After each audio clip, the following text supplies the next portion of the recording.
नमस्कार दोस्तों, मैं अजीत कुमार मिश्रा आप सभी का बहुत बहुत स्वागत करता हूं। आज जो बात मैं आपको बताने जा रहा हूं, वो हो सकता है कि आपकी वर्षों से चली आ रही मान्यताओं को हिला कर रख दे और हो सकता है कि आप मुझ पर झूठा होने का आरोप भी लगा दें। लेकिन मेरा मानना है कि आपको मेरा ये वीडियो एक बार पूरी तरह से ज़रूर देखना चाहिए, ताकि हम सब इस विषय पर तर्क वितर्क कर सकें और एक सही निष्कर्ष पर पहुंच सकें। हम अक्सर ये सुनते आए हैं कि रावण बहुत ज्ञानी था, सभी शास्त्रों का पंडित था, उसने तपस्या कर वरदान प्राप्त किए थे और वो एक ब्राह्मण था। श्री राम ने जब उसका वध किया तो श्री राम को भी ब्रह्म हत्या का पाप लगा था। ये सही है कि रावण शास्त्रों का प्रकांड पंडित था, वो तपस्वी भी था और उसने ब्रह्मा जी को तपस्या से प्रसन्न कर लगभग अमर होने का वरदान भी प्राप्त कर लिया था, क्योंकि उसे न तो देवता मार सकते थे, न कोई राक्षस और न कोई गंधर्व मार सकता था। उसे अगर कोई मार सकता था तो वो सिर्फ मनुष्य ही हो सकता था। इसीलिए भगवान विष्णु ने मनुष्य रूप में श्री राम के रूप में अवतार लेकर उसका वध किया था। ये बात तो आप जानते हैं। लेकिन क्या रावण ब्राह्मण था और सच में रावण का वध करने की वजह से प्रभु श्री राम पर ब्रह्म हत्या का पाप लगा था? ये दोनों ही बातें मेरी नज़र में रिसर्च का विषय हैं। हम इस बात का खुलासा बाद में करेंगे कि क्या सच में रावण ब्राह्मण था या फिर वो कुछ और ही था। लेकिन उसके पहले हम ये जानते हैं कि क्या सच में श्री राम ने ब्रह्म हत्या के पाप से मुक्त होने के लिए कोई पूजा पाठ की थी? अगर की थी तो वो कहाँ की थी? देश में कई तीर्थों के बारे में ऐसा कहा जाता है कि यहाँ आकर श्री राम ने रावण का वध करने के बाद लगे ब्रह्म हत्या के पाप को धोया था। इसमें एक स्थान रामेश्वरम का भी है, जो तमिलनाडु में है, जिसके बारे में स्कंद पुराण में ये कहा गया है कि यहीं श्री राम ने रावण वध के बाद ब्रह्म हत्या के पाप से मुक्ति पाई थी। स्कंद पुराण के अनुसार श्री राम ने रावण के वध के बाद ज्योतिर्लिंग की स्थापना की थी। इस फैक्ट को हमें वाल्मीकि रामायण से ज़रूर चेक करना चाहिए, क्योंकि आपको पता है कि वाल्मीकि रामायण ही वो पहला ग्रंथ है जिसमें पहली बार श्री राम की कथा मिलती है और ऐसा भी माना जाता है कि ये श्री राम के काल में ही वाल्मीकि ने लिखी थी। अब हम जब इस फैक्ट को चेक करते हैं तो पता चलता है कि वाल्मीकि रामायण में सीधे सीधे रामेश्वरम में भगवान श्री राम के द्वारा भगवान शिव के इस ज्योतिर्लिंग की स्थापना का कोई वर्णन नहीं आता है। जब श्री राम और देवी सीता पुष्पक विमान से अयोध्या लौट रहे थे, तब श्री राम ने देवी सीता को ये बताया था कि सेतु बांधने से पहले जहाँ मैंने और वानर सेना ने पड़ाव डाला था, यही पूर्व काल में भगवान महादेव ने मुझ पर कृपा की थी। एतत् कुक्षी समुद्रस्य स्कंधावार निवेशनम अत्र पूर्वम महादेव प्रसादम करोद विभुः। तो इस श्लोक से तो यही पता चलता है कि श्री राम ने सेतु बांधने से पहले ही महादेव की पूजा की थी। हालांकि इस श्लोक में ये स्पष्ट नहीं है कि उन्होंने यहाँ ज्योतिर्लिंग की भी स्थापना की थी, लेकिन उन्होंने महादेव की कृपा जरूर प्राप्त की थी, वो भी रावण के वध से पहले ही, या कहें तो युद्ध के शुरू होने से बहुत पहले। अब एक और दूसरा स्थान अहमदाबाद से 100 किलोमीटर की दूरी पर एक तीर्थस्थल है जिसे धर्मारण्य कहा जाता है। यहाँ के बारे में यही कथा है कि यहाँ श्री राम ने ब्रह्म हत्या के पाप से मुक्ति प्राप्त करने के लिए पूजा की थी। तीसरा स्थान है हरिद्वार के पास ब्रह्मपुरी। चौथा स्थान है वाराणसी लखनऊ हाईवे के सुल्तानपुर जिले में स्थित धोपाप धाम। यहाँ पद्म पुराण के अनुसार श्री राम ने ब्रह्म हत्या के पाप से मुक्ति पाई थी। एक और स्थान है हरदोई जिले में स्थित ब्रह्म हत्या हरण तीर्थ सरोवर।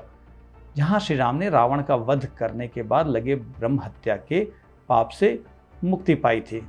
यानी अगर स्कंद पुराण की माने तो श्री राम को रामेश्वर में शिवलिंग की स्थापना करने के बाद ब्रह्म हत्या के पाप से मुक्ति मिल ही गई थी, तो फिर श्री राम ने इतने तीर्थों में जाकर फिर से ब्रह्म हत्या के पाप से मुक्ति के लिए क्यों पूजा की? ब्रह्म हत्या के पाप से मुक्ति से जुड़े कई तीर्थ देश में अभी भी हैं। यहाँ तक कि एक तीर्थ ऐसा भी है जो श्री राम के पिता दशरथ जी पर लगे ब्रह्म हत्या के पाप से जुड़ा हुआ है। उत्तर प्रदेश के गाजीपुर में एक तीर्थ है जिसे महाहर धाम कहा जाता है। यहाँ 13 मुखी शिवलिंग स्थापित हैं।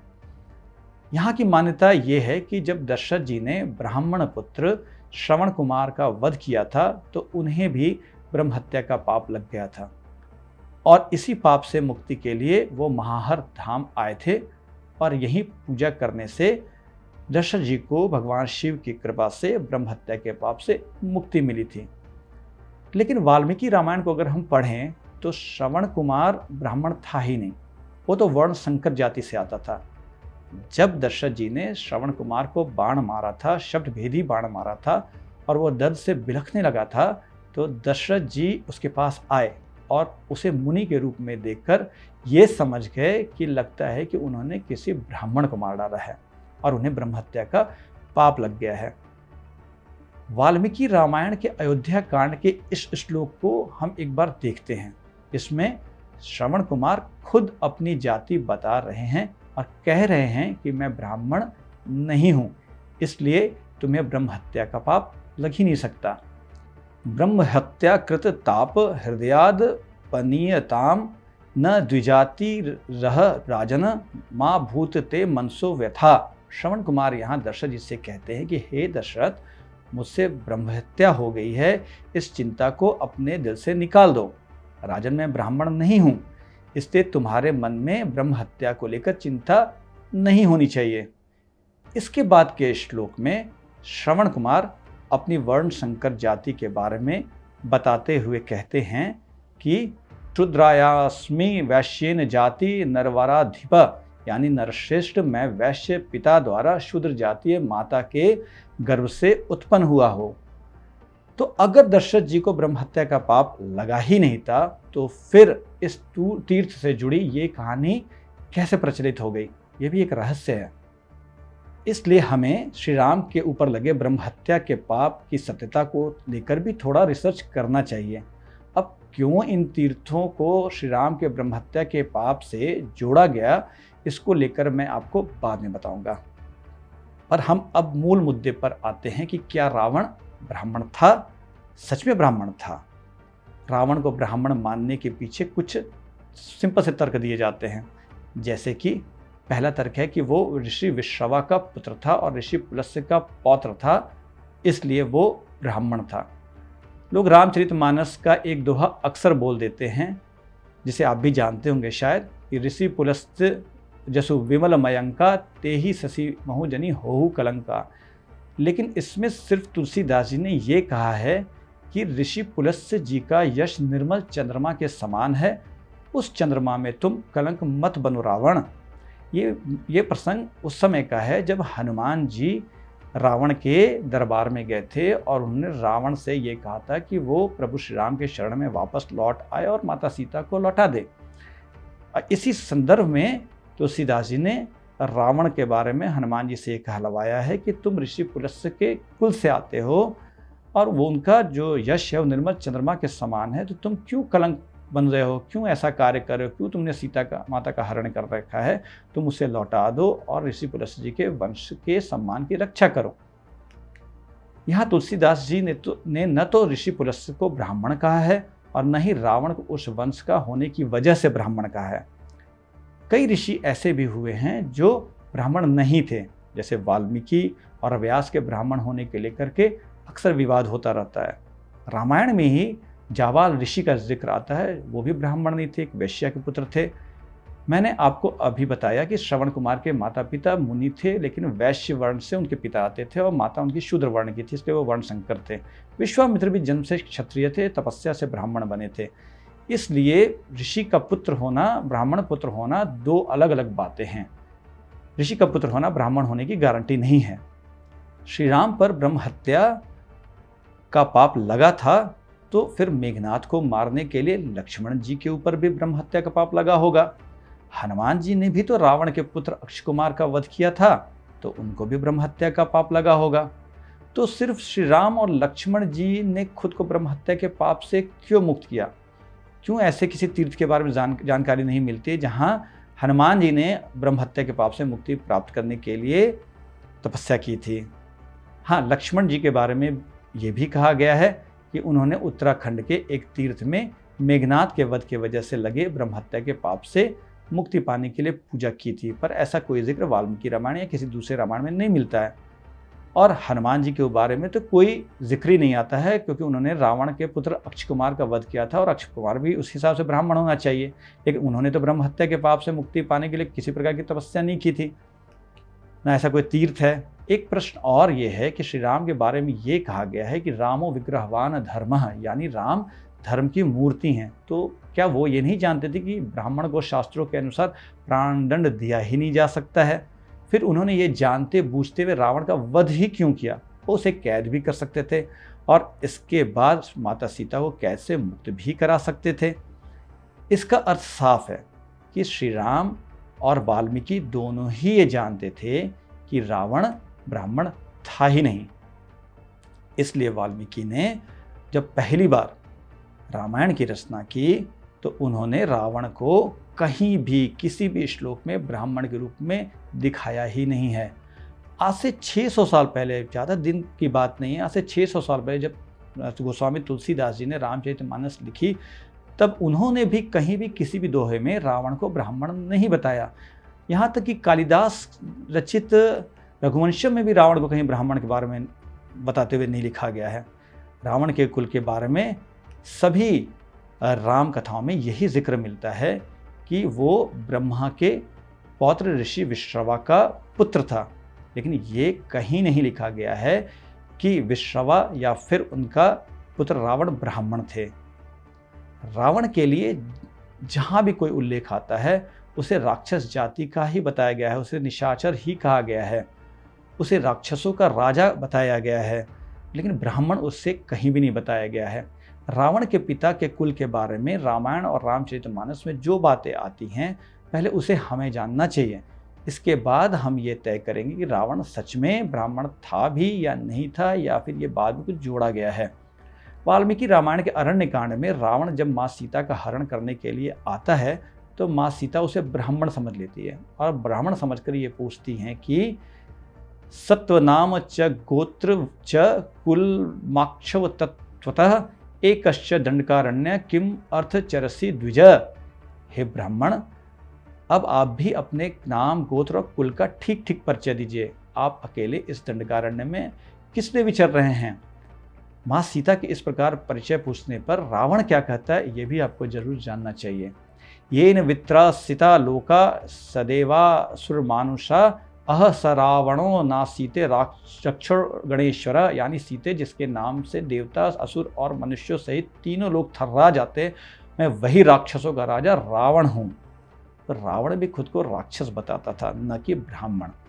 यहाँ तक कि जब रावण लंका में माँ सीता को कैद कर लेता है और बार बार वो विवाह करने के लिए माँ सीता के ऊपर दबाव डालता है, तो माँ सीता जो हैं तैयार नहीं होती हैं। और जब रावण उनको धमकी देकर चला जाता है कि अगर 2 महीने तक तुम नहीं मानी तो मैं तुम्हें मार डालूंगा, तब माता सीता विलाप करते हुए वहाँ के जो पहरेदारी कर रही थी राक्षसनियाँ, उनको ये बोलती हैं कि न मानुषी राक्षस्य भार्या भवतुर महती, यानी कोई मनुष्य कन्या किसी राक्षस की पत्नी हो ही नहीं सकती। यानी राक्षस और मनुष्य होना अलग अलग बात है, फिर ब्राह्मण होना तो और भी अलग बात है, क्योंकि ब्राह्मण जो होते हैं केवल मनुष्यों में होते हैं।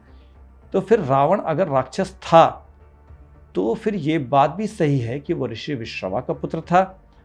तो इस बात की भी जांच होनी चाहिए कि क्या ऋषि विश्रवा ब्राह्मण थे या नहीं थे, क्योंकि ऋषि विश्रवा के ही एक और पुत्र कुबेर भी हैं जिन्हें यक्षों का देवता कहा गया है, और वो यक्ष थे न कि ब्राह्मण। अगर इस तर्क से देखें तो विश्रवा का एक पुत्र अगर यक्ष है तो दूसरा पुत्र रावण ब्राह्मण कैसे हो सकता है?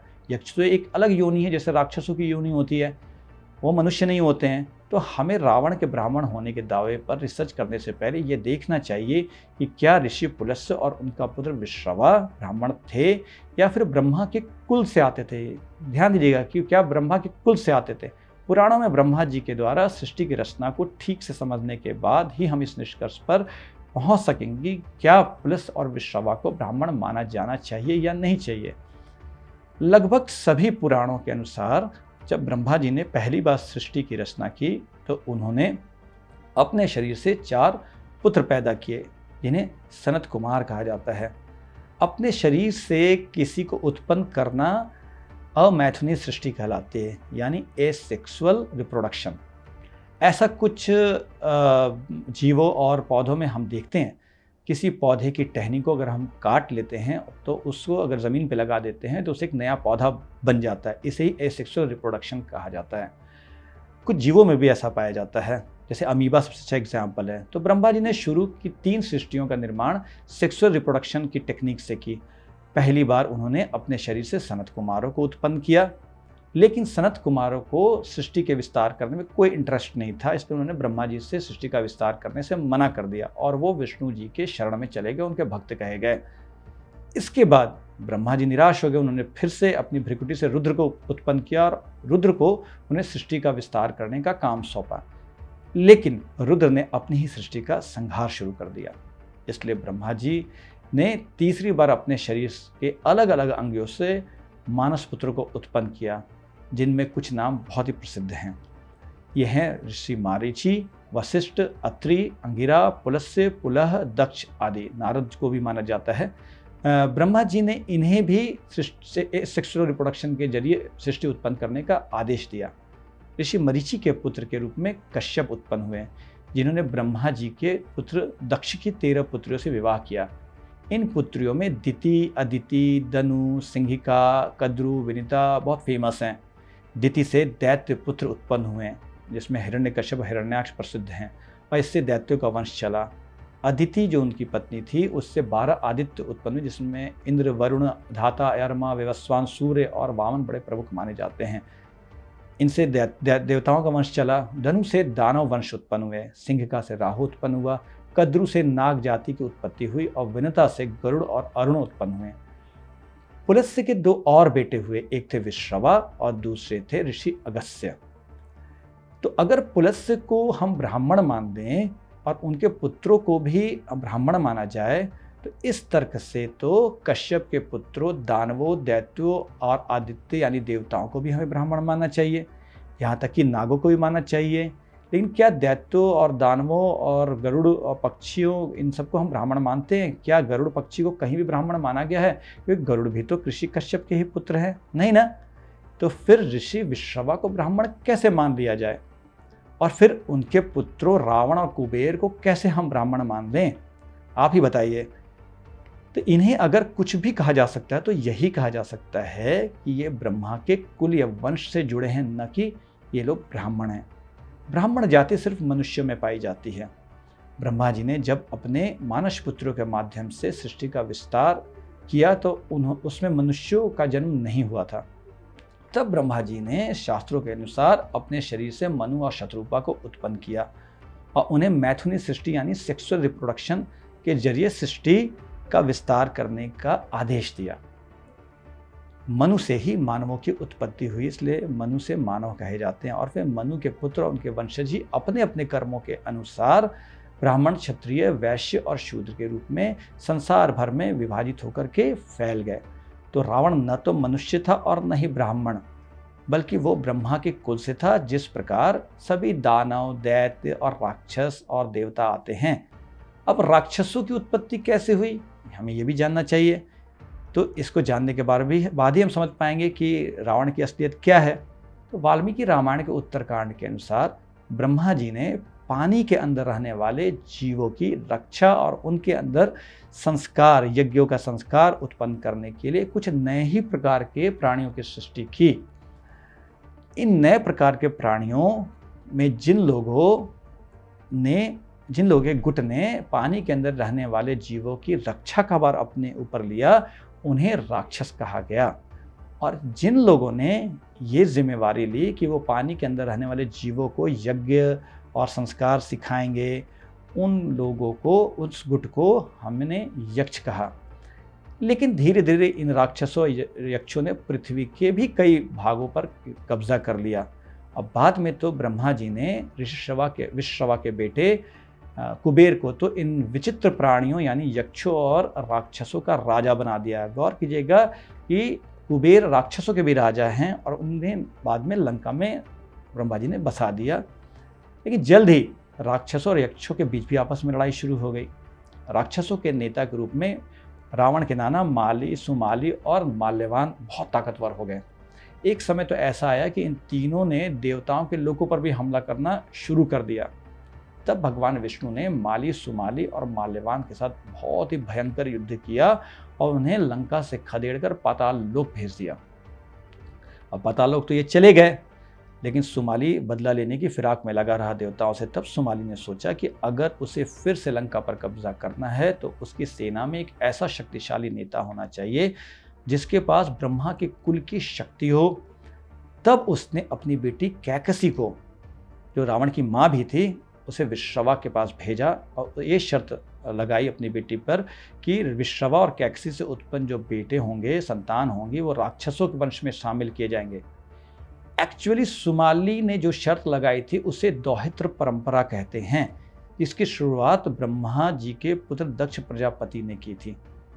ये परंपरा क्या होती है मैं आपको बताता हूँ। इस परंपरा के अनुसार कोई भी पिता अपनी पुत्री के संतानों को अपना कर उसे अपने कुल का बना देता है और इसके बाद वो बच्चे अपने पिता के कुल से नहीं जाने जाते हैं बल्कि अपने नाना के कुल से जाने जाते हैं। ऐसी प्रथा महाभारत में भी पाई जाती थी। तब सुमाली के कहने पर उसकी बेटी कैकसी विश्रवा के पास जाती है और विश्रवा के आदेश पर उसे रावण, कुंभकर्ण, शूर्पणखा और विभीषण जैसे पुत्र प्राप्त होते हैं। इन संतानों को दौहित्र परंपरा के अनुसार राक्षस सुमाली का वंश मिलता है और ये सभी राक्षस जाति के कहे जाते हैं। तभी तो रामचरितमानस में विभीषण श्री राम को अपना परिचय देते हुए क्या कहते हैं, जरा इस दोहे को देखिए। नाथ दशानन करमय भ्राता, निश्चर वंश जन्म सुरताता। यानी हे श्री राम, मैं रावण का भाई हूँ और निशिचर यानी राक्षसों के वंश में मेरा जन्म हुआ है। इसका मतलब है वो खुद को भी ब्राह्मण नहीं बता रहा है बल्कि राक्षस बता रहा है। तो एक बात तो ये क्लियर है कि अगर विश्रवा ब्राह्मण थे तो इस तर्क से ऋषि कश्यप की सारी संतानें, देवता, दानव, पक्षीराज, गरुड़ वो भी ब्राह्मण होते और हिरण्यकश्यप, हिरण्याक्ष भी होते। धनु से उत्पन्न व्याप्रचित्ति आदि दानव भी ब्राह्मण कहे जाते और कद्रु से उत्पन्न वासुकी और शेषनाग आदि नाग वंश हों उनको भी हमें ब्राह्मण मान लेना चाहिए। और विनता से उत्पन्न पक्षीराज, गरुड़ की बात तो मैंने कही कि उनको ब्राह्मण नहीं माना जाता है, जबकि वो कश्यप ऋषि के पुत्र हैं जो ब्रह्मा के कुल से आते हैं। तो इन सबको हम कैसे ब्राह्मण मान लें? तो अगर विश्रवा ब्राह्मण नहीं थे और वो ब्रह्मा के कुल से थे तो इस हिसाब से भी रावण ब्राह्मण नहीं था। और दौहित्र परंपरा के अनुसार वो राक्षस सुमाली के वंश का होने की वजह से वो राक्षस ही माना जाता था। इसीलिए ही तो वाल्मीकि रामायण हो या तुलसीदास जी द्वारा रचित रामचरितमानस हो, कहीं भी रावण को ब्राह्मण जाति का नहीं बताया गया और उसे हर एक स्थान पर निशाचर, राक्षसाधिपति, राक्षसों का राजा ही कहा गया। इससे श्री राम भी ये जानते थे कि रावण ब्राह्मण था ही नहीं, क्योंकि एक तो वो मनुष्य ही नहीं था, वो ब्रह्मा के कुल से उत्पन्न ऋषि विश्रवा जो कि मनुष्य ऋषि नहीं थे उनका पुत्र था और वो एक अलग ही प्रकार का प्राणी राक्षस योनि सुमाली की पुत्री कैकसी का पुत्र था। ब्राह्मण जाति सिर्फ मनुष्यों की ही हो सकती है क्योंकि वो मनु के पुत्र कहे जाते हैं। रावण न तो मनुष्य था, न मनु का पुत्र था, न मनु के वंश से आता था और न ही ब्राह्मण था। वो सिर्फ एक अलग योनि का राक्षस था जो ब्रह्मा के कुल से पिता की तरफ से उत्पन्न किया गया था। अब सवाल उठता है कि आखिर फिर ये जो सारे तीर्थ हैं जिनके बारे में ये कहा गया है कि वहाँ श्री राम ने जाकर ब्रह्म हत्या के पाप से मुक्ति पाने के लिए पूजा की थी, तपस्या की थी, तो क्या ये सारी कथाएं झूठी हैं? नहीं, मैं ऐसा बिल्कुल नहीं कह रहा। लेकिन ये भी तो सच है ना कि कई पुराणों में बाद में कई कथाएं जोड़ी गई, वो भी किसी खास पर्पस से जोड़ी गई, उसके पर्पस अच्छे थे और इन मंदिरों के महत्व को बढ़ाने के लिए उन्हें श्री राम से जोड़ा गया होगा, ये भी संभव है। वैसे भी सनातन शास्त्रों के अनुसार ब्राह्मण हत्या एक बहुत बड़ा पाप था। इसका रीज़न शायद ये होगा कि ब्राह्मणों की हत्याएं होती रहती थीं। उन्हें प्रोटेक्ट करने के लिए ही शायद ब्रह्म हत्या के पाप के बारे में पुराणों में बहुत कुछ लिखा गया होगा और लोग ब्राह्मणों की हत्या न करें, इसके लिए श्री राम से जुड़ी इस कथा को कई तीर्थों के द्वारा प्रचलित किया गया होगा। ये बात तो दोस्तों क्लियर हो गई होगी अब तक आपको कि रावण ब्राह्मण नहीं था और श्री राम के ऊपर ब्रह्म हत्या का कोई पाप नहीं लगा था। तो अगर आपको मेरा ये वीडियो तार्किक लग रहा हो तो आप इससे ये निवेदन है कि आप इस वीडियो को ज़रूर लाइक करें और अपने कमेंट्स ज़रूर डालें। अगर आपको मेरी किसी बात से विरोध है या आपके पास कोई नए तर्क हैं जिसमें रावण ब्राह्मण सिद्ध होता तो मुझे ज़रूर शेयर करें। मैं भी अपने आप को सही करने के लिए रिसर्च करता रहता हूँ। अगर आपको हमारा ये वीडियो पसंद आया हो तो आप इसे ज़रूर लाइक करें और सनातन धर्म से जुड़ी रहस्यमय और प्रामाणिक जानकारी प्राप्त करने के लिए आप हमारे चैनल को सब्सक्राइब भी कर सकते हैं। आपका आखिर तक इस वीडियो को देखने के लिए बहुत बहुत धन्यवाद। मैं फिर एक नए वीडियो के साथ आपके पास आऊँगा। तब तक के लिए आप सभी को मेरा बहुत बहुत प्रणाम। जय श्री राम।